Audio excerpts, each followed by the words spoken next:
Hello नमस्कार and welcome back to your own YouTube channel Philo Math PM. कैसे हैं बेटा आप सब? उम्मीद करता हूँ आप सब बढ़िया होंगे, फर्स्ट क्लास होंगे, पढ़ाई लिखाई एकदम बिंदास तरीके से कर रहे होंगे। आज आपके सामने एक टॉपिक दिख रहा है।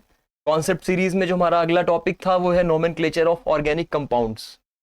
बड़ा इंटरेस्टिंग सा है, केमिस्ट्री का टॉपिक है और मुझे लगता है कि ये एक ऐसा टॉपिक है जो हर बच्चा इंपॉर्टेंस भी देता है और काफ़ी इंपॉर्टेंट है भी।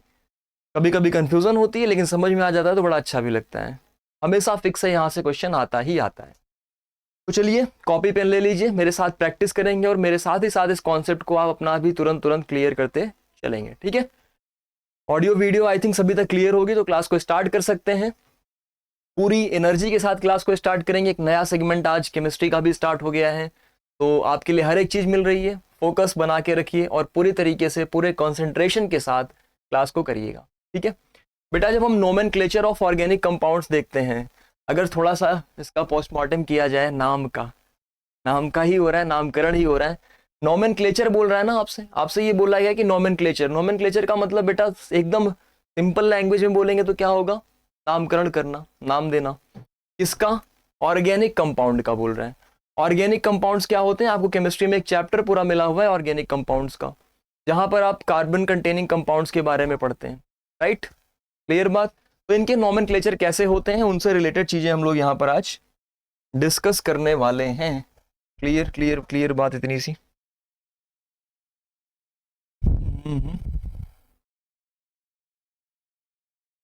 विजिबल तो है क्लियरली ना?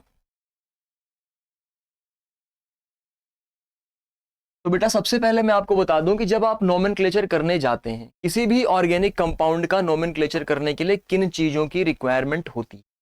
एक सिंपल सा मैं आपको शॉर्ट तरीका बता रहा हूं। SPRP,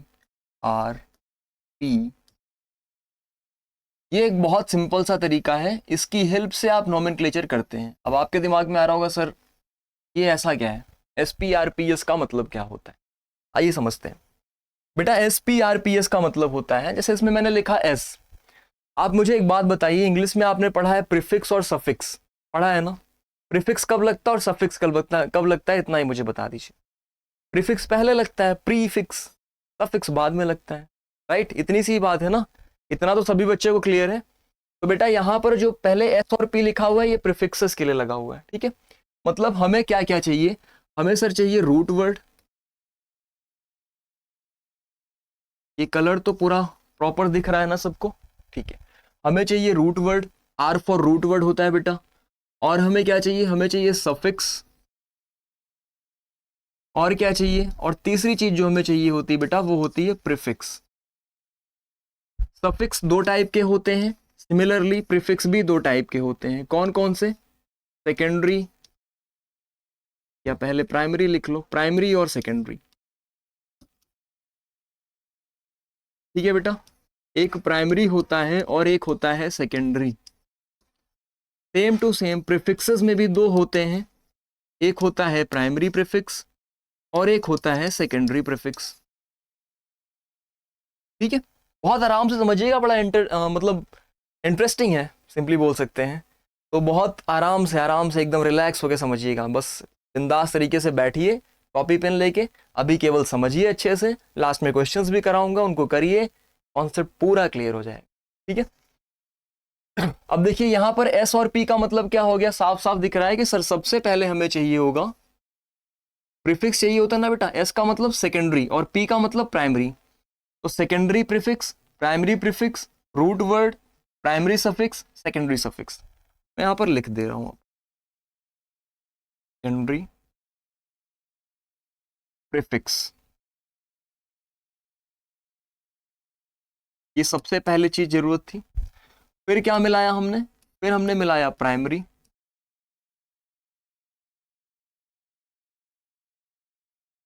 यानी दूसरी चीज जो हमें चाहिए थी वो चाहिए थी प्राइमरी प्रीफिक्स। तीसरी चीज क्या चाहिए थी बेटा? रूट वर्ड, सबसे इंपॉर्टेंट। क्या होता है रूट वर्ड, प्रीफिक्स क्या होते हैं, सफिक्स कौन कौन से होते हैं, ये सारी चीजें मैं करवाऊंगा, आपको परेशान होने की कोई जरूरत नहीं, ठीक है?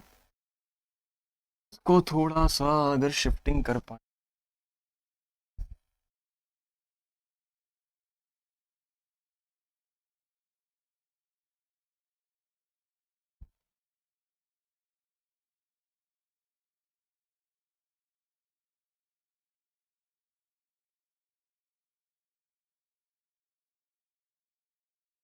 कर देते हैं।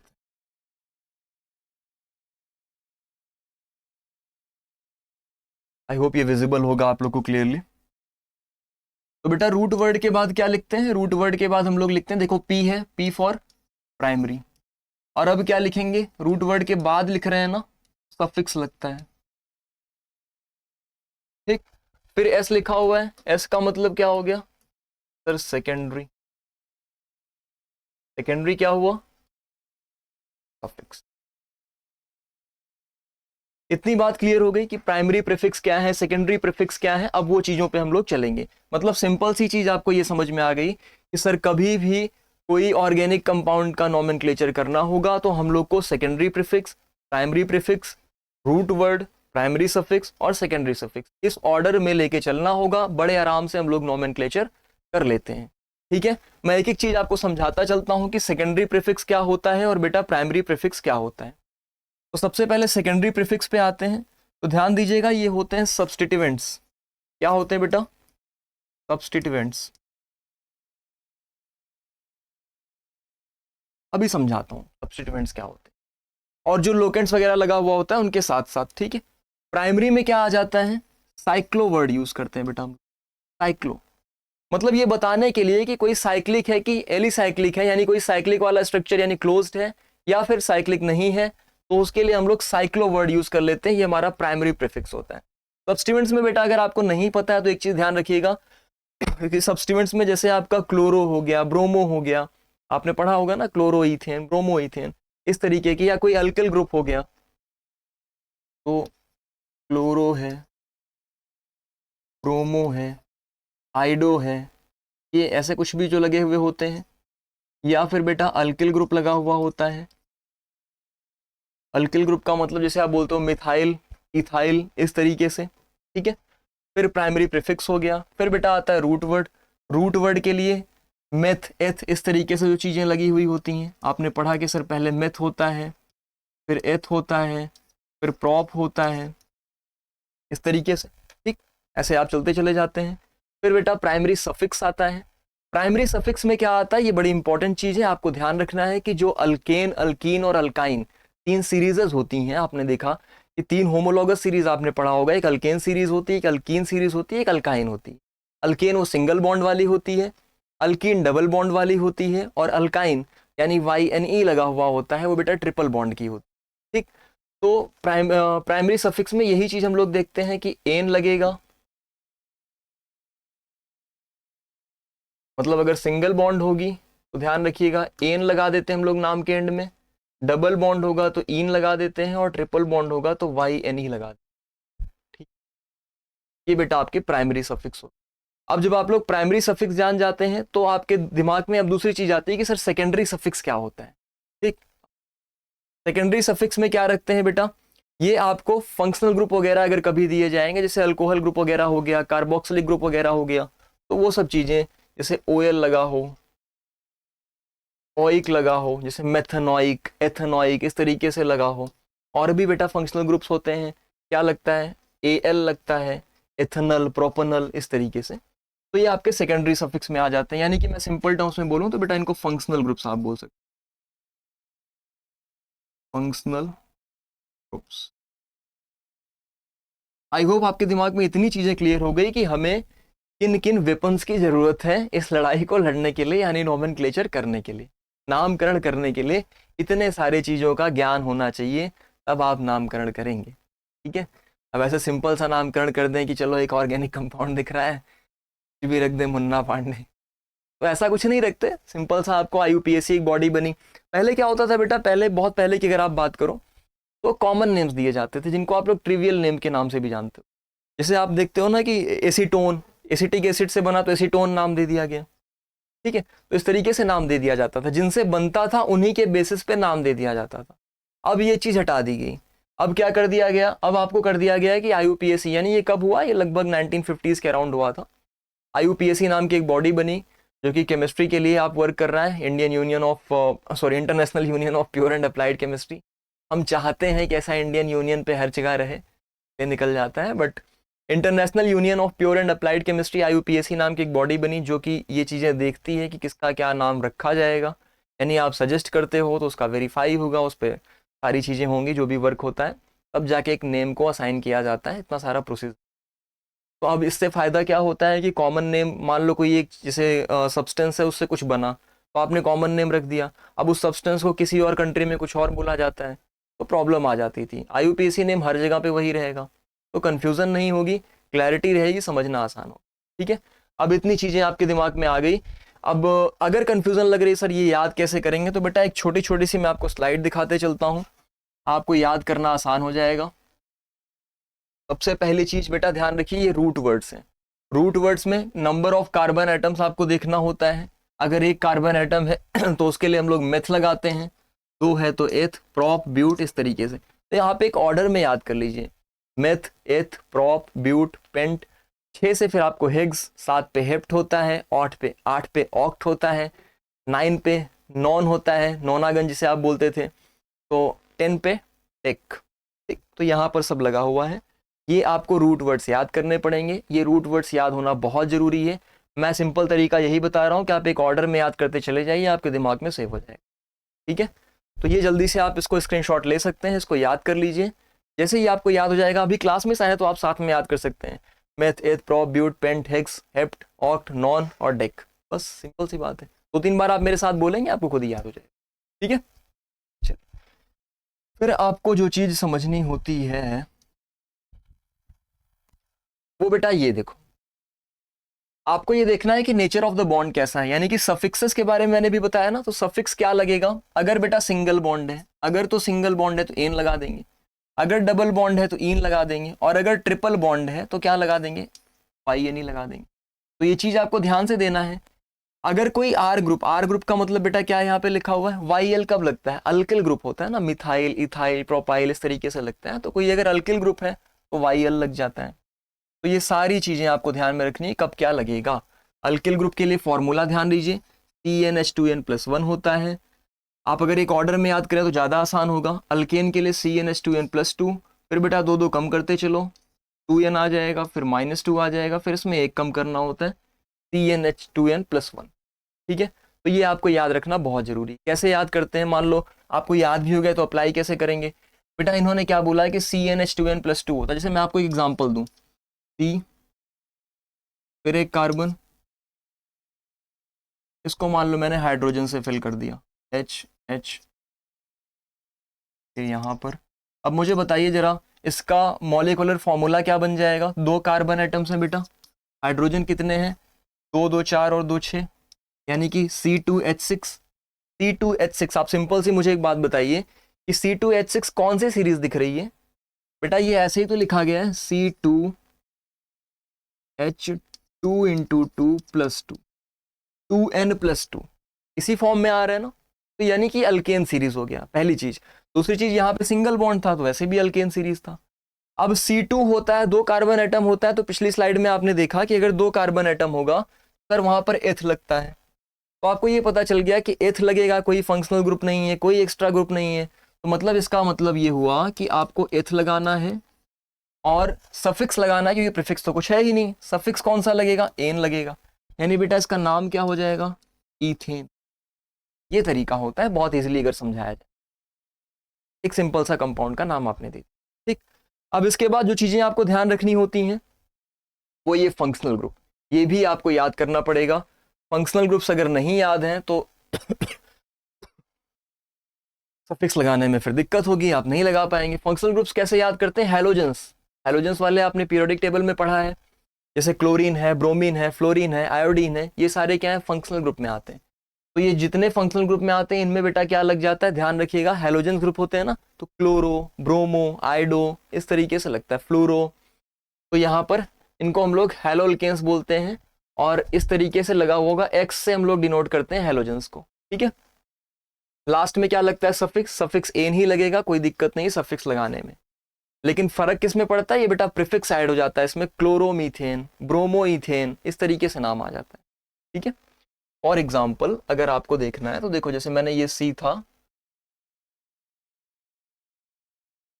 यहाँ पर बेटा मैंने एक क्लोरीन लगा दिया, बाकी सब मैंने हाइड्रोजन से फिल कर, एक सिंगल बॉन्ड ही रखना है।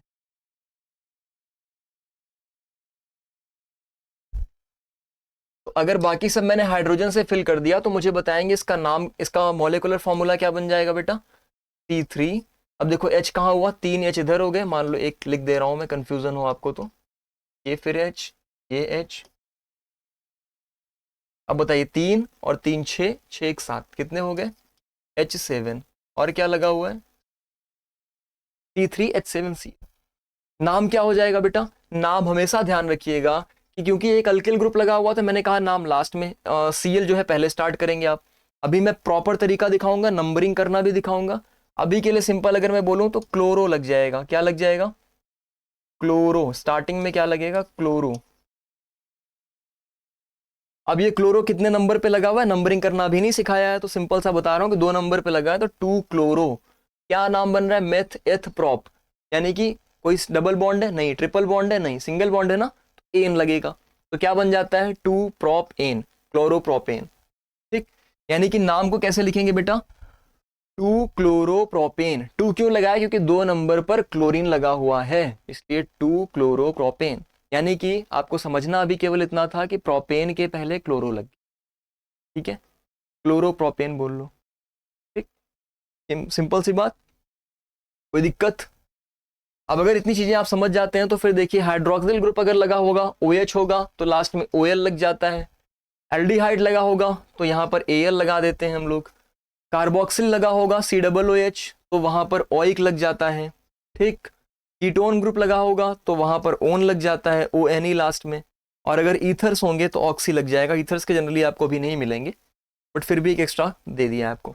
अब पहचानेंगे कैसे कौन है बेटा, देखो इसमें भी C डबल बॉन्ड O है, इसमें भी O चल रहा है साथ में, लेकिन फर्क क्या पहचानना है कि इसमें C डबल बॉन्ड और दोनों साइड आपके कार्बन एटम्स की चेन होनी चाहिए। इसमें O बीच में हो, दोनों साइड कार्बन एटम की चेन होनी चाहिए। यहाँ पर एक साइड कार्बन एटम की चेन होती है, एक डबल बॉन्ड हो, एक सिंगल बॉन्ड हो और एक H होता है।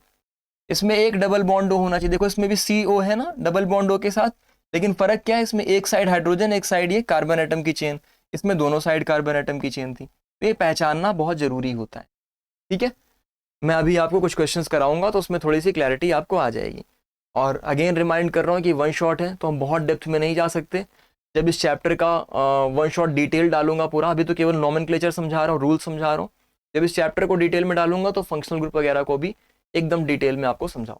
ठीक, अभी नॉमेनक्लेचर सीख, आगे बढ़ते हैं। फिर ये चीजें अगर आपने याद कर लिया तो अब रूल्स पे आते हैं कि कैसे हम लोग पहचानते हैं और किस तरीके से हम लोग नॉमेनक्लेचर को स्टार्ट करते हैं।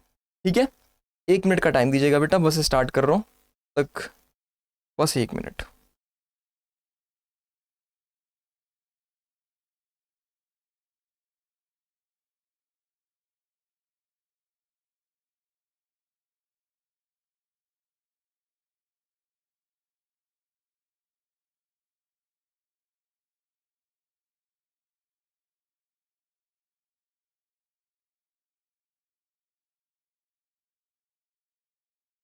चलिए, तो पहला रूल आपके सामने क्या लिखा हुआ है, identify the longest carbon chain, this chain is called the parent chain. यानी कि सबसे पहले जो भी आपके पास एक कार्बन कंटेनिंग कंपाउंड होंगे, जो भी आपके पास ऑर्गेनिक कंपाउंड्स होंगे, उनमें कार्बन की चेन को आपको निकालना है और सबसे लॉन्गेस्ट चेन निकालना है। ठीक, एग्जाम्पल के लिए मैं आपके सामने एक चेन बना रहा हूं, सी,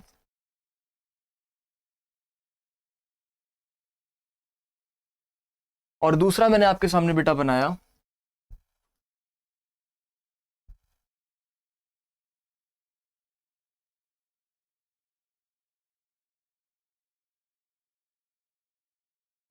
इस तरीके से। तो ये कार्बन कंटेनिंग कंपाउंड से कार्बन की चेन दिख रही है आपको। अब आपको सिलेक्ट करना होता है, आपको हमेशा रूट चेन यानी रूट वर्ड वहां से मिलेगा जो सबसे लॉन्गेस्ट कार्बन चेन बनेगी। जरूरी नहीं होता कि आप एक ही डायरेक्शन में चलें, आप डायरेक्शन को चेंज कर सकते हैं, लेकिन आप रिपीट नहीं कर सकते। रिपीट करने का मतलब, अगर आपने ये चलना शुरू किया, आप ऐसे ऐसे चलते चलते यहां पहुंच गए, आप वापस नहीं आ सकते। ना तो आपको अपनी पेन पीछे लेके आनी है, ना तो आप घुमा के पीछे आ सकते हैं। आप एक एंड से दूसरे एंड तक आपको जाना है और इस रास्ते से जाइए कि जिसमें मैक्सिमम कार्बन एटम्स आपको मिले। तो जैसे बेटा मैं पहला वाला अगर कॉन्सेप्ट देखूं, पहले वाले फिगर में चलूं, तो अगर मैं इस वाले को लेके चलूं, 1 2 3 4, मुझे 4 कार्बन एटम मिल रहे हैं। फिर बेटा इसमें मैंने क्या कहा, 1 2 3 4 5, मैं यहीं से अपना रास्ता घुमा देता हूं कि भाई मैं ये चल रहा था इस तरीके से, पहला दूसरा तीसरा फिर चौथा पांचवा छठा। अब जब मैं इस तरीके से चलना शुरू किया तो मुझे 6 कार्बन एटम मिल गए। जब मैं इस तरीके से चलना शुरू किया तो मुझे 4 कार्बन एटम मिले। तो मेरे पास लॉन्गेस्ट कार्बन चेन कौन सी थी? इस तरीके से चलने वाली। यानी ये पहला तरीका आपका गलत हो जाएगा, ये दूसरा तरीका आपका सही हो जाएगा। लॉन्गेस्ट कार्बन चेन को पहचानने का तरीका देखिए, इस तरीके से हम लोग लॉन्गेस्ट कार्बन चेन को पहचानते हैं। ये सबसे इंपॉर्टेंट चीज, ठीक है। अगर आप लॉन्गेस्ट कार्बन चेन पहचान लेते हैं तो आपको रूट वर्ड मिल जाता है, फिर काम आसान हो जाता है। अब जैसे यहाँ पे 6 कार्बन एटम्स थे लॉन्गेस्ट में, तो रूट वर्ड आपके पास क्या हो जाएगा बेटा? एक्स। इसके हिसाब से चलते तो रूट वर्ड क्या होता? क्लियर नहीं हो रहा है? अच्छा, कलर चेंज कर देते हैं थोड़ा सा, ये विजिबल कम है। मैं कह रहा था ये वाला सही हो रहा था, ये गलत हो रहा था। रीजन क्या था? इसमें हमने लॉन्गेस्ट कार्बन चेन चूज किया था तो हेक्स आ रहा था। इसमें अगर आप जाते बेटा तो मेथिक प्रोप ब्यूट आता, और ये गलत हो जाता। क्यों? क्योंकि लॉन्गेस्ट कार्बन चेन तो आपने चूज ही नहीं किया हुआ, तो फिर इसको सब्स्टिट्यूएंट मान के चलते हैं आप, ठीक। तो हमेशा सबसे पहला रूल यही होता है कि लॉन्गेस्ट कार्बन चेन को पहचानिए। क्लियर? अब दूसरे रूल पे चलते हैं। दूसरा रूल क्या कहता है कि जितने भी सब्स्टिट्यूएंट्स हैं उनको पहचानिए। Identify all of the substituents. Substituents का मतलब क्लोरो, ब्रोमो, इस तरीके का कोई भी ग्रुप लगा हुआ है जो कि पेरेंट चेन में आ रहा है, उस तरीके से आपको उसको पहचानना होगा। और जैसे मान लो ये कार्बन कार्बन कार्बन,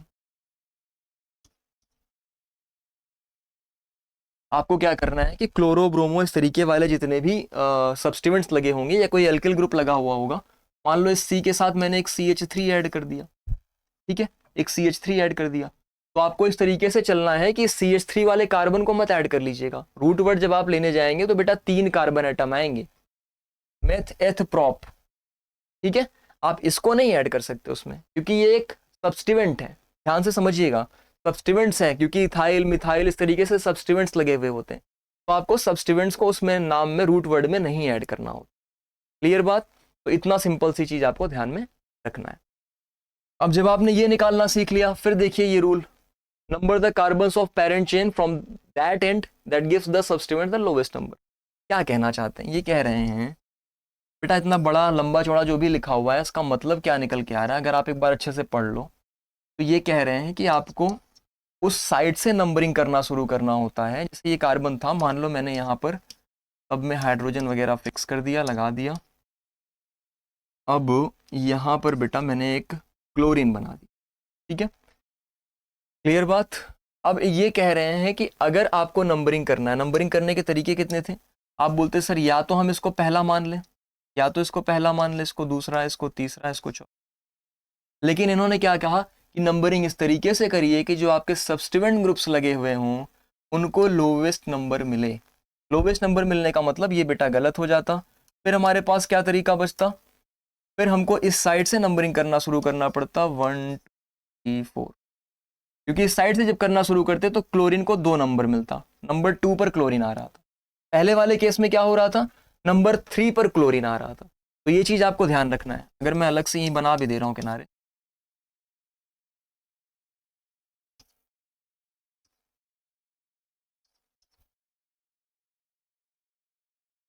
यहां पर क्लोरीन था, अगर मैंने इधर से नंबरिंग करना शुरू किया तो इसको 3 नंबर मिल रहा था, ये गलत हो जाएगा, ये सही हो जाएगा। क्यों?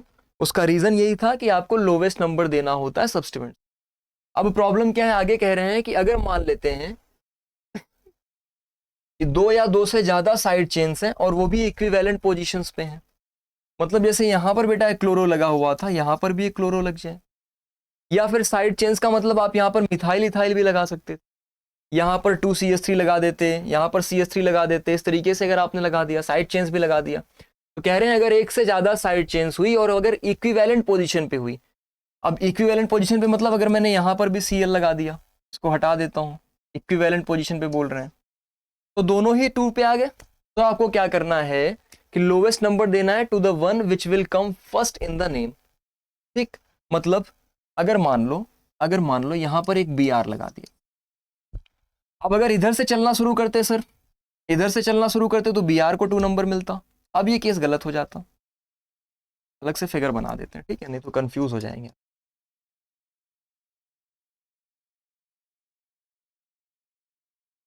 कहने का मतलब क्या है कि जैसे यहां पर मान लो मैंने एक Br लगा दिया और यहां पर मैंने एक Cl लगा दिया, अब मैं पूछ रहा हूँ कि भाई इधर से चलोगे तो 2 इसको लोवेस्ट मिलेगा, इधर से चलोगे तो क्लोरीन को लोवेस्ट मिलेगा। अब आप कौन सा तरीका यूज करेंगे?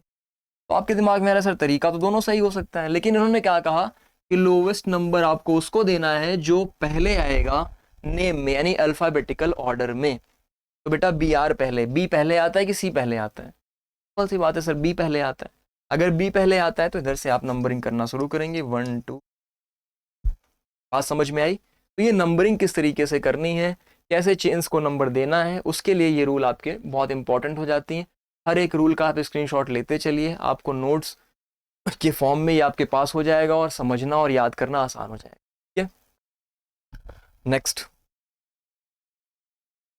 If the same substituent occurs more than once, the location of each point on which the substituent occurs is given. In addition, the number of times the substituent groups occurs is indicated by a prefix. ये क्या कह रहे हैं? इन्होंने कहा कि मान लेते हैं आपने इस तरीके से एक बनाया और 2 सब्स्टिट्यूएंट्स मिल जा रहे हैं आपको। मान लो एक ही प्लेस पे मिल जाए, मान लो 2 अलग अलग प्लेसेस पे मिल जाए बेटा। इस तरीके से अगर आपको 2 सब्स्टिट्यूएंट्स मिले, मैं यहाँ पर सब्स्टिट्यूएंट्स ले लेता हूँ, एक क्लोरीन ले लेता हूँ, एक ब्रोमीन ले, या सेम ही बोला गया तो सेम ले लेते हैं, 2 क्लोरीन ले लेते हैं। ठीक, अब नंबरिंग किधर से करना स्टार्ट करेंगे? आपने कहा सर इधर से, क्योंकि तभी इन दोनों को लोवेस्ट पॉसिबल नंबर मिलेगा, इसको 1 मिलेगा, इसको 2। इधर से चलना शुरू करते तो यहाँ 1, फिर इसको 2 मिलता, इसको 3 मिलता, तो वो ऑर्डर गलत हो जाता। तो अब मुझे बताइए कि इसका नाम क्या हो जाएगा? भाई 2 है ना, क्लोरो क्लोरो, तो आप क्या करेंगे सर? 2 बार आया, एक बार 1 पर आया, एक बार 2 पर आया, तो आपको नंबर देना होता है 1, 2, और 2 बार सेम है तो क्या लिखेंगे? डाई क्लोरो, डाई क्लोरो, और क्या लगेगा बेटा? मेथ एथ प्रोप, प्रोप है ना, तो प्रोपेन। 1, 2 डाई क्लोरो प्रोपेन, ये आपका नाम हो जाएगा। क्यों नाम हुआ? 3 का रूट वर्ड क्या होता था? प्रॉप, तो प्रॉप लग गया। सिंगल बॉन्ड है इसलिए एन लग गया, और पहले नंबर पे क्लोरीन था, दूसरे नंबर पे क्लोरीन था, दोनों ही क्लोरीन थे, तो इसलिए 1, 2 डाई क्लोरो प्रोपेन हो गया। अगर फॉर एग्जाम्पल यहाँ पे सर ब्रोमीन होता तब क्या करते? तब बेटा आपको 1 ब्रोमो 2 क्लोरो प्रोपेन इस तरीके से लिखना पड़ता। ठीक है, एग्जाम्पल के लिए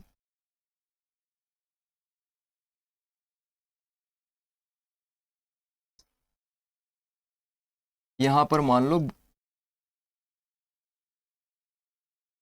यहां पर मान लो ब्रोमीन लगा हुआ है, यहां पर मान लो क्लोरीन लगा हुआ है। नंबरिंग तो अभी भी इधर से चलना शुरू करेंगे, ये ऑर्डर अल्फाबेटिकल ऑर्डर भी सही है। तो बेटा अगर इस तरीके से लगा हुआ है तो आप कैसे नॉमेनक्लेचर करेंगे कि 1 ब्रोमो, ठीक, और बेटा 2 नंबर पे क्या लगा हुआ है? 2 क्लोरो,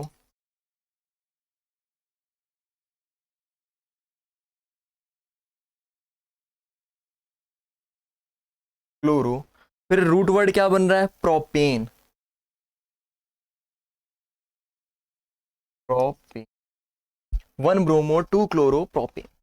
ठीक, डाई ट्राई कब लगता है? जब एक ही आपका कोई, चाहे अल्किल ग्रुप लगा हुआ हो, चाहे कोई हैलोजन लगा हुआ हो, एक ही लगा हुआ हो, एक से ज्यादा बार लगा हुआ हो। ठीक है, तो इस तरीके से ध्यान रखिएगा। फिर इनके बाद आता है कि अगर 2 या 2 से ज्यादा सब्स्टिट्यूएंट्स लगे हुए हैं तो उनको अल्फाबेटिकल ऑर्डर में हम लोग लेते हैं। Ignore the prefixes, the only prefix which is used when putting the substituents alphabetical order में जब हम लोग रखते हैं तो वहां पे आइसो वगैरह आप लोग यूज कर लेते हैं, जैसे कि आइसोप्रोपिल है, आइसोब्यूटिल है, इस तरीके से।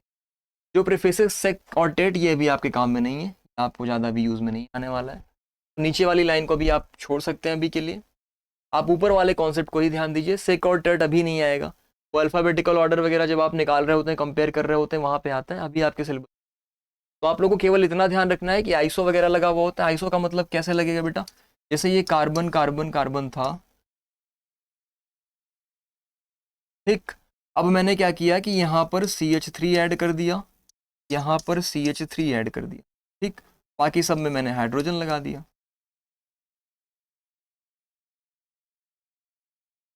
उन्होंने क्या कहा कि अगर 2 या 2 से ज़्यादा सब्स्टिट्यूएंट्स लगे हुए हैं, अगर अलग अलग सब्स्टिट्यूएंट्स लगे हुए हैं, अल्फ़ाबेटिकल ऑर्डर में आप यूज़ करके नेम दे सकते हैं। लेकिन अगर ओनली प्रीफिक्स, यानी कि अगर एक ही प्रीफिक्स लगा हुआ है जो कि सेम सब्स्टिट्यूएंट्स यानी सेम अल्फ़ाबेटिकल ऑर्डर का है, तब आप आइसो वगैरह, जैसे यहाँ पर CH3 CH3 था, मिथाइल लगा हुआ था ना, तो आप लोग क्या यूज कर सकते थे, मेथ एथ प्रोप था, तो बेटा आप इसको क्या लिख सकते थे, आप इसको लिख सकते थे सर आइसो प्रोपाइल, क्योंकि यहाँ पे बोला गया है कि आइसोप्रोपाइल। अगर सेम ऊपर नीचे लगा हुआ है तो आप बाकी चीजें भूल जाते हैं, आप बाकी चीजें हटा सकते हैं, उसकी जगह आप डायरेक्ट आइसोप्रोपाइल लिख सकते हैं। आप इसको ऐसे भी लिख सकते थे 2,2 डाई मिथाइल प्रोपेन, ऐसे भी लिख सकते थे, दोनों चीजें सही है, गलत नहीं। ठीक। हाँ, अगर कभी भी चेन्स आपकी इक्वल लेंथ में है और सिलेक्शन के लिए आपको कंपेयर करना है तो बेटा कुछ रूल्स होते हैं जो आपको ध्यान में रखना होता है। मतलब आपके दिमाग में ये आता है कि सर कभी एक से ज़्यादा सब्स्टिट्यूएंट्स लगे हुए हैं, अलग अलग पोजीशन पे लगे हुए हैं, डबल ट्रिपल बॉन्ड लगी हुई है, तो किसको प्रेफरेंस देंगे।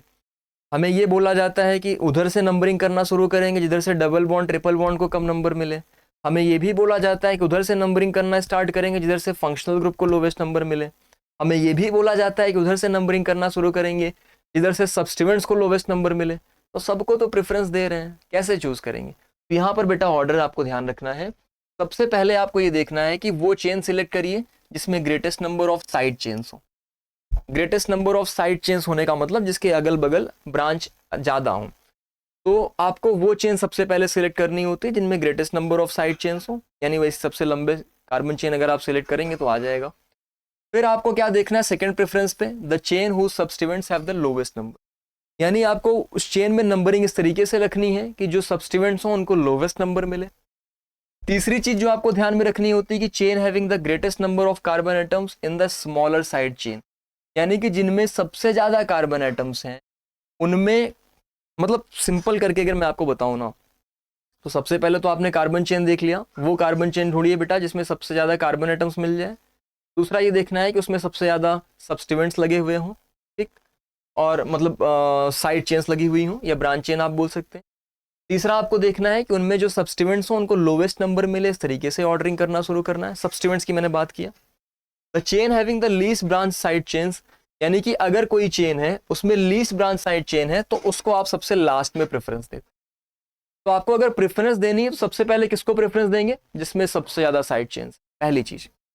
दूसरी चीज, अगर मान लो ऐसे ना दें, दूसरी प्रेफरेंस किसको देंगे, दूसरी प्रेफरेंस आप उनको दे सकते हैं जिनके सब्स्टिट्यूट्स जो है वो लोवेस्ट नंबर पे हों। तीसरा प्रेफरेंस किसको दे सकते हैं बेटा, वो चेन को दे सकते हैं जिनमें greatest number of carbon atoms हो, ठीक है, स्मॉलर साइड चेन में, यानी जो छोटी छोटी साइड चेन्स होंगी उनमें greatest number of carbon atoms हो।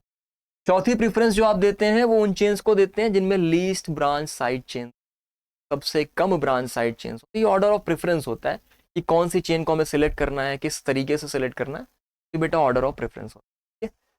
हालांकि अभी आप लोगों के बहुत डिफिकल्ट क्वेश्चंस नहीं आते, बहुत इजी इजी आते हैं, तो कोई बहुत टेंशन लेने वाली बात नहीं। फिर आपको ध्यान रखना है कि अगर कभी साइक्लिक हाइड्रोकार्बन मिले आपको, साइक्लिक का मतलब मैं अगर एक बनाऊं आपके लिए,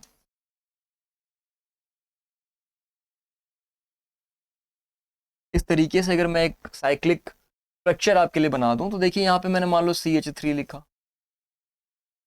क्या यहाँ CH3 हो सकता था, ध्यान दीजिएगा बेटा, ये CH3 नहीं हो पाएगा। क्यों नहीं हो पाएगा, सिंपल सी बात मुझे बताइए। इस कार्बन के पास इधर से एक शेयरिंग हो गई है, इधर से एक शेयरिंग हो गई, तो दो ही तो प्लेस बचा भैया। इस कार्बन के पास इधर से एक शेयरिंग, इधर से, तो कितना बचा, 2 हाइड्रोजन।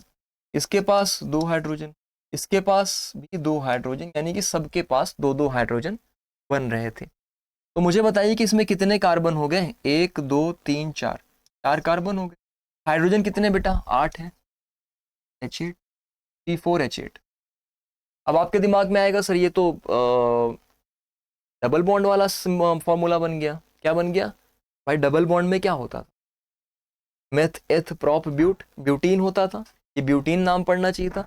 लेकिन प्रॉब्लम क्या है कि ये साइक्लिक है, ये क्लोज्ड है, तो इसको नाम कैसे देते हैं हम लोग, साइक्लोप्रोपेन, ब्यूटेन है ना, 4, साइक्लोब्यूटेन। आपने प्रीफिक्स में देखा था ना, साइक्लो यूज करते हैं। तो जब आपका क्लोज स्ट्रक्चर बने, कभी भी जैसे ही क्लोज स्ट्रक्चर बनेगा तो आपको साइक्लो प्रीफिक्स में यूज करना। 4 कार्बन थे इसलिए ब्यूटेन दे दिया। अगर डबल बॉन्ड वगैरह भी लगती तब आपको उसके हिसाब से भी नाम देना पड़ता, ठीक है। तो इतनी चीजें आपको ध्यान रखनी, इतने ही रूल्स होते हैं। अगर इन रूल्स को आप समझ जाते हैं तो आपको आराम से नॉमेनक्लेचर यानी कि नामकरण करने में आसानी हो जाती है, बहुत बहुत ही ईजिली आप नाम दे पाते हैं। ठीक है, अब यहाँ पर बेटा समरी में आपको देखना है कि कभी भी कोई कंपाउंड लिखा होगा उसमें सब्स्टिट्यूएंट्स जो होंगे अल्फ़ाबेटिकल ऑर्डर में होंगे। मतलब एक समराइज करके जो हम लोगों ने पढ़ा कि सब्स्टिट्यूएंट्स को सिलेक्ट करने के लिए हमें अल्फ़ाबेटिकल ऑर्डर देखना पड़ता है, मतलब उनके बेस नेम का। और बाकी अगर हम लोग को देखना है, कॉमा हम लोग यूज़ करते हैं बिटवीन नंबर्स और डैसेस हम लोग यूज़ करते हैं बिटवीन लेटर्स, यानी लेटर्स के बीच में डैसेस यूज़ करते हैं। जैसे बेटा आपने ये लिखा था ना 1 2, इस तरीके से डाई लिखते हो ना, डाई, तो लेटर्स के बीच में जैसे डाई हो गया तो फिर क्लोरो। नंबर्स के बीच में कॉमा यूज़ कर लेते हैं, इसको भी लगाने की ज़रूरत वैसे है। नंबर्स के बीच में क्या कर लेते हैं, कॉमा यूज़ कर लेते हैं, और लेटर्स के बीच में क्या यूज़ कर लेते हैं, डैसेस यूज़। ये सिंपल सी चीज़ जो आपको समझ क्लियर। अगर इतनी चीज़ें क्लियर हो गई तो मैं एक दो क्वेश्चन आपको देता हूँ, उन क्वेश्चंस को आप करके मुझे बताएंगे, और उसी क्वेश्चंस के थ्रू मैं आपको समझाता भी हूँ कि किस तरीके से नॉमेनक्लेचर बेटा किया जाता है। चलो, एक ये कार्बन ले लो, ये कार्बन ले लो, 3 कार्बन ले लेते हैं हम लोग। ठीक है, ठीक है। अगर एक डबल बॉन्ड भी कर लूँ, थोड़ा सा और स्ट्रक्चर बना लेते हैं। एक क्वेश्चन में ये प्रीवियस ईयर में पूछा भी गया हुआ है, आपके 10th वाले बच्चे हैं तो उनकी बुक का भी क्वेश्चन है, ये सेलेना में दिया हुआ क्वेश्चन है। तो बेटा इसमें क्या दिया था, एक 4 कार्बन एटम्स दिए गए हैं, इधर से हाइड्रोजन H, ये हाइड्रोजन्स लगे हुए हैं। अच्छा, इसमें तो एक ही हाइड्रोजन आप लगा सकते थे क्योंकि 3 तो ऑलरेडी शेयर थे। ठीक, तो ये आपको दिया गया और आपसे पूछा गया है कि मुझे बताइए इसमें प्रीफिक्स क्या है, सफिक्स क्या है और इसका नाम क्या। तो बेटा ध्यान से देखिएगा, इस स्ट्रक्चर को पहले देखिए। सबसे पहले आप मुझे बताइए कि नॉमेनक्लेचर किधर से करना शुरू कर, किधर से करना नॉमेनक्लेचर हमारे लिए बेनिफिशियल होगा। अगर मैं इधर से करना शुरू करता, यहाँ पे कोई सब्स्टिट्यूएंट लगा हुआ है, नहीं लगा है। क्या कोई प्रीफिक्स लगा हुआ है, मतलब कोई अल्किल ग्रुप लगा हुआ है, नहीं लगा हुआ है। डबल ट्रिपल बॉन्ड है, हाँ डबल बॉन्ड है, तो डबल बॉन्ड को हमें प्रेफरेंस देनी पड़ेगी। तो हम नंबरिंग किधर से करना शुरू कर सकते हैं, इधर से करते तो भी 2 नंबर पे डबल बॉन्ड आ जाता, इधर से करते तो भी, तो कोई दिक्कत नहीं, आप किसी भी साइड से करना शुरू कर सकते हैं। नंबरिंग करना आपका पहला काम। एक्चुअल में पहला काम होता है लॉन्गेस्ट कार्बन चेन सिलेक्ट करना। यहाँ पे तो एक ही कार्बन चेन है, इसलिए हम लोगों को नंबरिंग पहले करना था। अब जैसे ही नंबरिंग आपने कर लिया तो आप देखिए 2 नंबर पे आपको डबल बॉन्ड दिख रहा है। अगर 2 नंबर पर डबल बॉन्ड दिख रहा है तो सबसे पहले बताइए कि डबल बॉन्ड सफिक्स होता है कि प्रीफिक्स में लगता है। बेटा आपने याद करो, इसमें लगा रहे थे सफिक्स में। कौन सा सफिक्स, प्राइमरी सफिक्स, यानी कि रूट वर्ड पहले लिखा जाएगा। रूट वर्ड क्या होगा, मेथ एथ प्रॉप ब्यूट, तो बेटा क्या लिखोगे, ब्यूट। फिर मुझे बताइए कि क्या लगा हुआ है, डबल बॉन्ड, यानी क्या लगेगा, इन, और किस नंबर पे लगा हुआ है, 2 नंबर पे, तो ब्यूट 2 इन, ये इसका हो जाएगा IUPAC। आपसे पूछे कि सफिक्स क्या लगा, तो आप बोलोगे सर यहाँ पर जो सफिक्स चाहिए था वो चाहिए इन। रूट वर्ड क्या चाहिए था, सिंपल सी बात मुझे बताइए कि रूट वर्ड क्या चाहिए, तो आप बोलोगे सर रूट वर्ड जो है वो हमें चाहिए ब्यूट, क्योंकि 4 कार्बन थे। क्लियर बात, क्लियर बात। एक दो क्वेश्चन मैं और लेता हूँ, हालांकि यहाँ पे क्वेश्चंस मैंने रखे भी हैं पहले से, ये तो बस एक एग्जांपल आपको समझाने के लिए आपकी बुक से, तो ताकि आप थोड़े से फैमिलियर हो जाएं।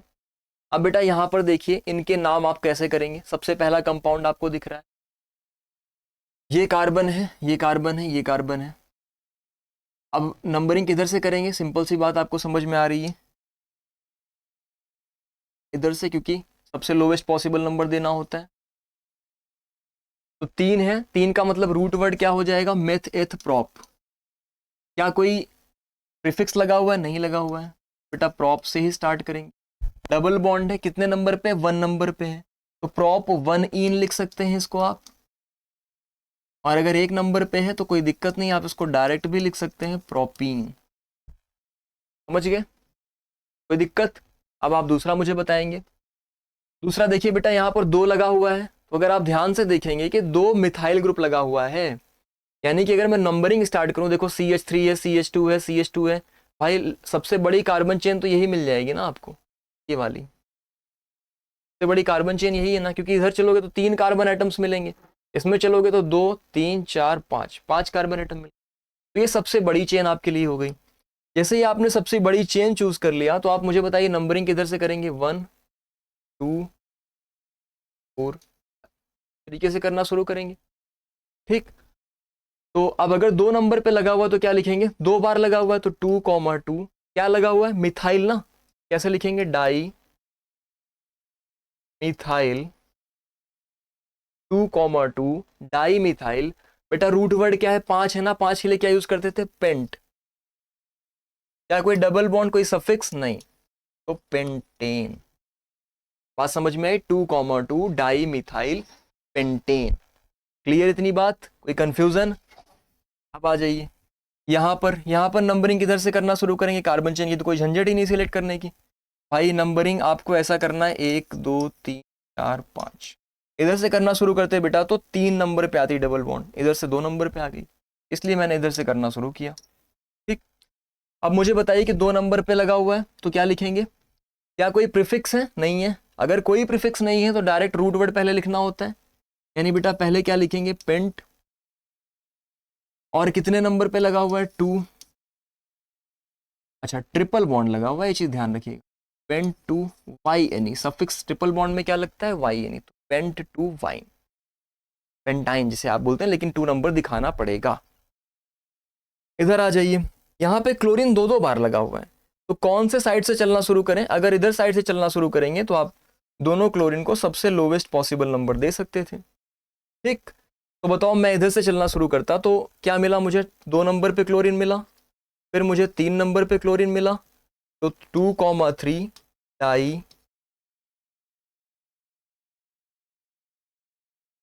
2,3 डाई क्लोरो, नाम क्या बनेगा बेटा, फिर से पेंटेन। क्या बना, पेंटेन।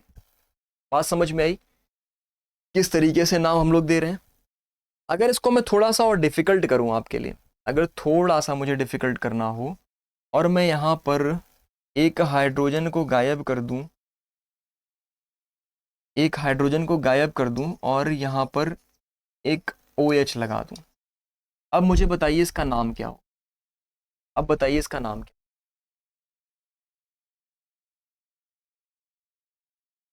भाई एक काम थोड़ा सा मैंने एक्स्ट्रा किया है बस, और कुछ नहीं किया है। तो बेटा आप क्या लिखोगे, प्रीफिक्स में तो कोई चेंज नहीं हुआ सर, 2,3 और डाई तो लगेगा ही लगेगा, डाई क्लोरो, फिर क्या लगा बेटा, 3 नंबर पर लगा हुआ है ना, ये क्या है, सफिक्स है ना, फंक्शनल ग्रुप सफिक्स होता है, तो अभी तो पहले रूट वर्ड लिखना पड़ेगा। रूट वर्ड क्या है, पेंट, क्या पेंटेन पेंटीन क्या होगा, तो आपने कहा सर सफिक्स लगेगा इस बार, और OH का क्या होता है बेटा, OL होता है, क्या लगाना पड़ेगा आपको, पेंटेन, यहाँ पे डैश करके नंबर पहले लिखना पड़ेगा, कितने नंबर पर है, 3 नंबर पर, पेंटेनॉल होता है ना अगर OL लग गया तो, लेकिन 3 नंबर पर लगा हुआ है तो पेंटेन 3 ऑल, यानी कि 2,3 डाई क्लोरो पेंटेन 3 ऑल। इतने ही आसानी से आप लोग आराम से नाम दे सकते हैं, ये बहुत सिंपल सा है। ठीक है, कुछ मैंने आप लोगों के लिए यहाँ पर नाम लिखा भी है पहले से, इसको स्ट्रक्चर बनाना है, दोनों तरीके से क्वेश्चन बनते हैं। भाई आप ये सीख तो गए कि मान लो नोमेनक्लेचर कैसे करना है, क्या क्या प्रेफरेंस देनी होती है, अब ये कैसे बनाएंगे, आइए इसको भी देखते हैं। 2,3 डाई मिथाइल, नहीं मिथाइल, भाई लगा ली, डाई मिथाइल ब्यूटेन बनाना। तो सबसे पहले बेटा आप रूट वर्ड पे फोकस किया करिए, ब्यूटेन है ना, इसका मतलब मुझे कार्बन एटम्स कितने चाहिए, 1 2 3 4, ब्यूटेन है इसलिए कोई डबल बॉन्ड की जरूरत नहीं। 2 और 3 पे इन्होंने मिथाइल लगाया हुआ है, तो किसी भी साइड से लगा लो। मान लो आपने नंबरिंग करना इधर से शुरू किया होता, मान लो आपने नंबरिंग करना इधर से 1 2, तो क्या कह रहे हैं, 2,2 2,3, तो 2 पे सबसे पहले क्या आना चाहिए, मिथाइल आना चाहिए, 2 पे आ गया चलो इधर लगा दिया एक CH, फिर 3 पे आ गया चलो इधर लगा दिया एक CH, बन गया बेटा, बस बाकी हाइड्रोजन से फिल कर दो।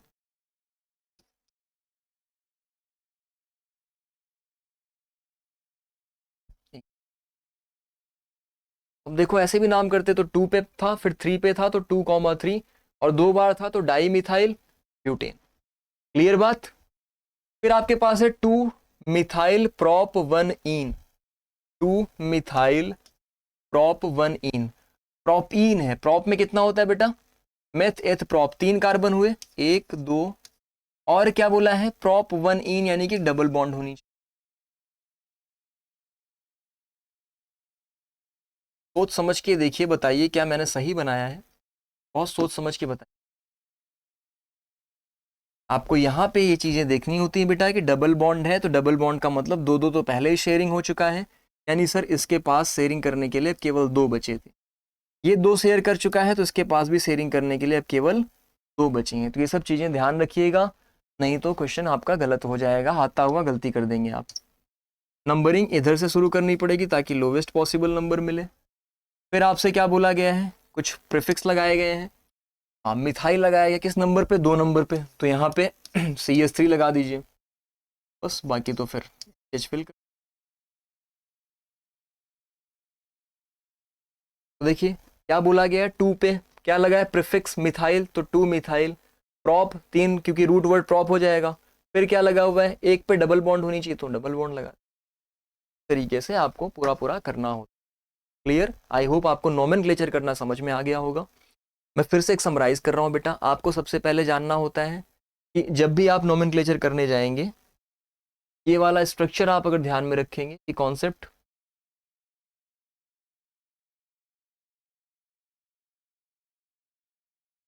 अगर इस कॉन्सेप्ट को आप ध्यान में रखेंगे तो करना आपके लिए आसान होगा। SPRPS यानी कि सबसे पहले आपको सेकेंडरी प्रीफिक्स, फिर प्राइमरी प्रीफिक्स, फिर रूट वर्ड, फिर प्राइमरी सफिक्स और फिर सेकेंडरी, इस ऑर्डर में करना होता है। सफिक्स प्रीफिक्स क्या होते हैं ये चीज़ें मैंने लिखा हुआ है, इसको आपको याद करना है। जैसे ही आपको याद हो जाएगा फिर रूल्स पे चलते हैं। रूल्स में क्या होता है, सबसे पहले लॉन्गेस्ट कार्बन चेन सेलेक्ट करते हैं, पहली चीज़।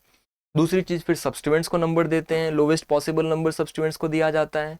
डबल बॉन्ड ट्रिपल बॉन्ड है तो उनको लोवेस्ट पॉसिबल नंबर देंगे। मतलब इस तरीके से हमें देखना होता है कि क्या क्या चीज़ें हमारे पास प्रेजेंट है और लोवेस्ट पॉसिबल नंबर उनको हम कैसे दे सकते हैं, ये चीज़ें हमें देखना होता है। ठीक, जैसे ही आप ये चीज़ें दे लेते हैं फिर डाई ट्राई, अगर एक से ज़्यादा कोई चीज़ आ रहा है 2 बार 3 बार तो आप डाई या ट्राई यूज़ कर लेते हैं। ठीक, अगर ऊपर नीचे दोनों आ रहा तो आपने आइसो वर्ड यूज़ कर लिया हुआ था। तो ये सारे तरीके होते हैं, सारे रूल्स मैंने आपको दिखा दिए, इनका आप स्क्रीनशॉट लेके पढ़ सकते हैं। बाकी आपकी जो बुक है सेलिना की, उसमें भी बहुत अच्छे तरीके से रूल्स दिए गए हैं, आप वहाँ से भी पढ़ सकते हैं। मोस्ट इंपॉर्टेंट चीज़ जो है बेटा वो प्रैक्टिस है। मेरा काम यहाँ पे समराइज करना था इसको। अगेन ये वन शॉट केवल समराइज करने के लिए, नोमेनक्लेचर के लिए था, और ऐसा नहीं था कि मैं डिटेल में यहाँ पे चल रहा हूँ। जब ऑर्गेनिक केमिस्ट्री की क्लास लेंगे तो उसमें पूरा डेप्थ में हर एक टॉपिक को मैं आपको समझाऊँ, थोड़ा सा लंबा खिंच जाएगा क्योंकि बड़ा चैप्टर है। ठीक, तो अभी के लिए मैं शॉर्ट शॉर्ट में कॉन्सेप्ट सीरीज में केवल हम लोग एक क्लास में एक कॉन्सेप्ट सीखते हैं, तो आज की क्लास में यही कॉन्सेप्ट था। आई होप आपको कॉन्सेप्ट समझ में आया होगा, और अगर आपको कॉन्सेप्ट समझ में आया तो बेटा थोड़ा सा काम करिए, फीडबैक अपना दे दिया करिए। आपको अच्छा लगे खराब लगे जो भी लगे, मैं नहीं कह रहा हूँ आप अच्छा ही फीडबैक दीजिए, आपको खराब लगे तो जो भी प्रॉब्लम लगे आप उस चीज़ को कमेंट सेक्शन में जाइए, कमेंट करिए ताकि हम लोग उस चीज़ को सुधार सकें, मैं पर्सनली उस चीज़ को और बेटर करके आपको दे सकूँ। ठीक, तो कमेंट सेक्शन इसीलिए होता है। बाकी और भी कोई रिक्वायरमेंट्स हैं तो आप वो भी कमेंट सेक्शन में दे सकते हैं, और अच्छा लगता है तो आप शेयर भी कर सकते हैं, वो आपकी चॉइस है। ठीक, थैंक यू सो मच, मिलते हैं अगली क्लास में। कॉन्सेप्ट सीरीज में एक अलग कॉन्सेप्ट लेकर आएंगे और एक नए टॉपिक के साथ, तब तक के लिए हैव अ नाइस डे।